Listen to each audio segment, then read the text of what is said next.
how to save Instagram Reels audio.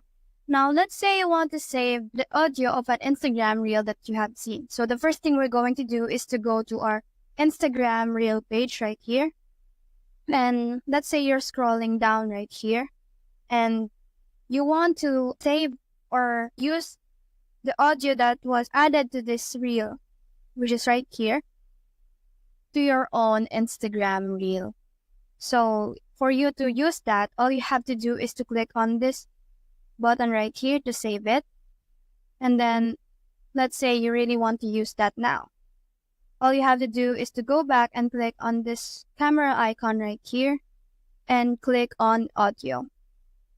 After that, you will be able to see the save option right here. All you have to do is to click on that. And you will be able to see the audio or music that you have saved from other reels. So in order to use that, all you have to do is to select and choose the part that you want to use. It's right here. And you just need to capture the moment that you want to use it from.